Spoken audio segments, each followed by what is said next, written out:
हम जानते हैं, इतिहास की तरफ अब थोड़ी नजर करें।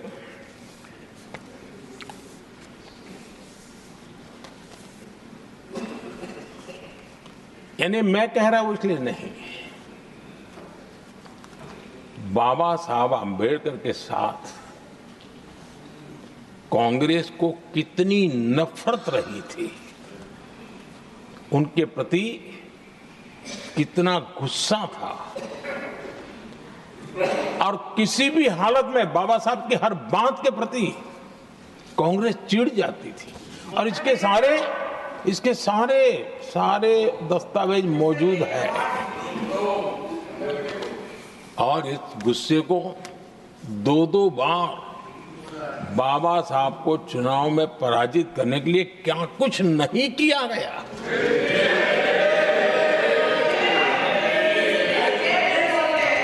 कभी भी बाबा साहब को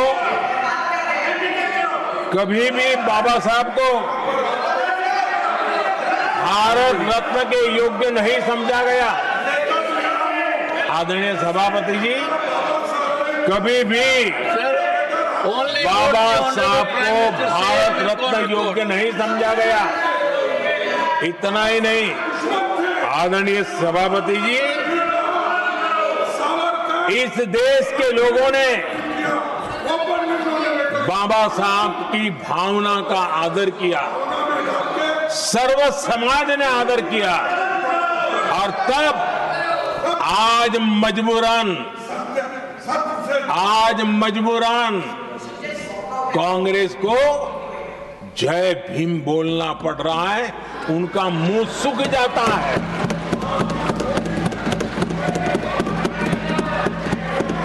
और आदरणीय सभापति जी, ये कांग्रेस भी रंग बदलने में बड़ी माहिर लग रही है।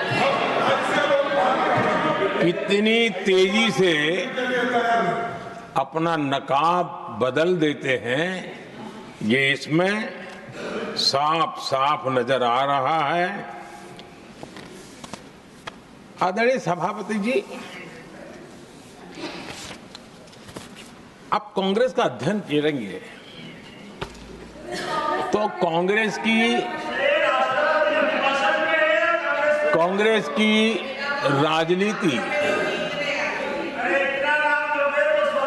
जैसे हमारा मूल मंत्र रहा सबका साथ सबका विकास, वैसा उनका हमेशा रहा कि दूसरे की लकीर छोटी करना।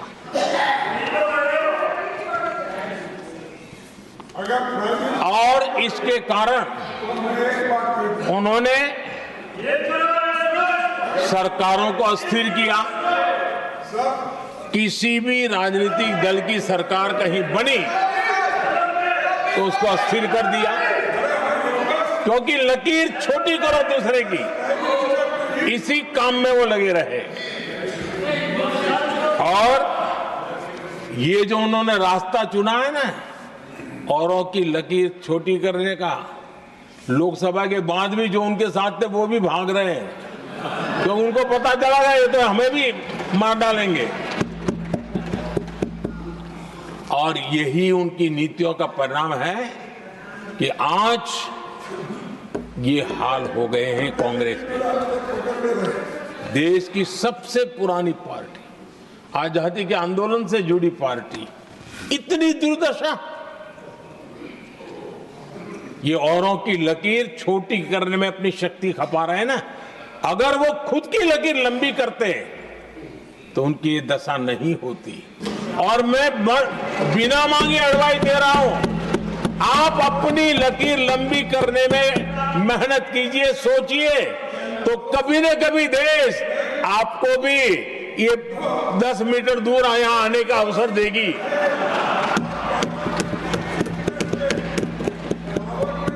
आदरणीय सभापति जी, बाबा साहब ने SC/ST समुदाय की बुनियादी चुनौतियों को बहुत बारीकी से समझा था, बहुत गहराई से समझा था, और खुद भुक्तभोगी थे इसलिए एक दर्द भी था, पीड़ा भी थी और समाज का कल्याण करने की का एक जज्बा भी था। और बाबा साहब ने एससी एसटी समुदाय के आर्थिक उन्नति के लिए एक स्पष्ट रोडमैप देश के सामने प्रस्तुत किया था। उनकी बातों में प्रस्तुत होता था। और बाबा साहब ने एक बहुत महत्वपूर्ण बात कही थी, मैं उनका कोट पढ़ना चाहता हूं।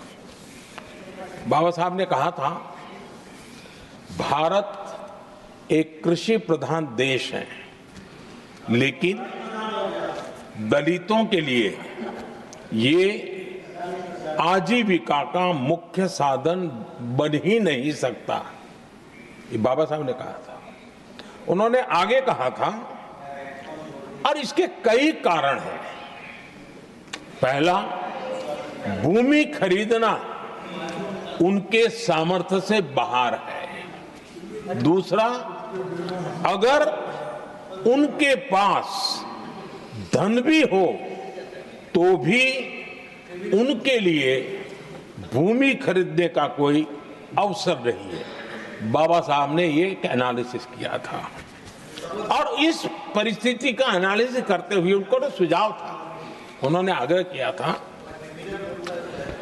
कि दलितों के साथ, हमारे आदिवासी भाई बहनों के साथ, वंचितों के साथ ये जो अन्याय हो रहा है, ये जो मुसीबत में जीने के लिए वो मजबूर हो रहे हैं, इसका एक उपाय है देश में इंडस्ट्रियलाइजेशन को बढ़ावा दिया जाए। औद्योगिकरण के पक्षकार थे बाबा साहब, क्योंकि औद्योगिकरण करने के पीछे उनकी कल्पना साफ थी। स्किल बेस्ड जॉब्स और एंटरप्रेन्योरशिप के लिए, आर्थिक आत्मनिर्भरता के लिए दलित, आदिवासी, वंचित समूहों को एक अवसर मिलेगा और उसे वो उत्थान का एक सबसे महत्वपूर्ण हथियार मानते थे। लेकिन आजादी के इतने सालों के बावजूद भी, इतने साल कांग्रेस को सत्ता में रहने का अवसर मिला, तब भी बाबा साहब की इन बातों को पर गौर करने का भी उनको समय नहीं था। उन्होंने बाबा साहब की इस विचारों को पूरी तरह खारिज कर दिया। एससी एसटी समुदाय की आर्थिक लाचारी बाबा साहब समाप्त करना चाहते थे। उसे कांग्रेस ने ऐसा उल्टा काम किया कि उसको गहरा संकट बना दिया। आदरणीय सभापति जी, 2014 में हमारी सरकार ने इस सोच को बदला और हमने प्राथमिकता देते हुए स्किल डेवलपमेंट, फाइनेंशियल इंक्लूजन और इंडस्ट्रियल ग्रोथ पर हमने जोर दिया। हमने पीएम विश्वकर्मा योजना बना करके समाज का वो तबका जिसके बिना समाज की रचना ही संभव नहीं है, और हर गांव में छोटे छोटे रूप में बिखरे हुए समाज, जो पारंपरिक कार्य करने वाले हमारे विश्वकर्मा भाई बहन, लोहार हो, कुम्हार हो, समाज के सोनार हो, ऐसे सारे जो वर्ग के लोग हैं, पहली बार देश में उनके लिए कोई चिंता हुई और उनको ट्रेनिंग देना, टेक्नोलॉजिकल अपग्रेडेशन के लिए नए औजार देना, डिजाइनिंग में उनको मदद करना, आर्थिक सहायता करना, उनके लिए बाजार उपलब्ध कराना, ये सारों दिशाओं में एक विशेष काम हमने अभियान चलाया हुआ है। और समाज का ये वर्ग है जिसकी तरफ किसी ने ध्यान नहीं दिया, और समाज नियंत्रण में जिसका महत्वपूर्ण रोल है, उस विश्वकर्मा समाज की हमने चिंता। आदरणीय सभापति जी, हमने मुद्रा योजना शुरू करके जिन लोगों को पहली बार उद्यम के क्षेत्र में आना था, उनको निमंत्रित किया, उनको प्रोत्साहित किया। बिना गारंटी को लोन देने का एक बहुत बड़ा अभियान हमने चलाया, ताकि समाज में ये बहुत बड़ा समुदाय है जो आत्मनिर्भरता के अपने सपने को पूरा कर सके, और उसमें बहुत बड़ी सफलता मिली। हमने एक योजना और भी बनाई, स्टैंड अप इंडिया, जिसका मकसद था SC ST समुदाय के हमारे भाई बहन और कोई भी समाज की महिला, उसको बैंक से 1 करोड़ रुपए का बिना गारंटी को लोन, ताकि वो अपना कारोबार।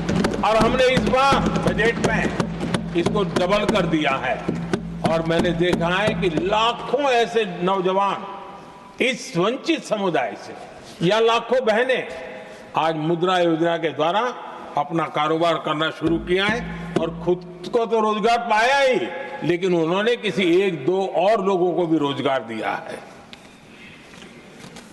आदरणीय सभापति जी,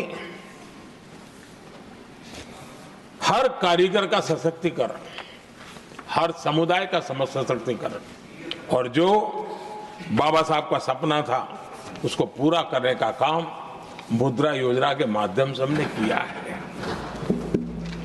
आदरणीय सभापति जी, जिसको किसी ने नहीं पूछा उसको मोदी पूजता है।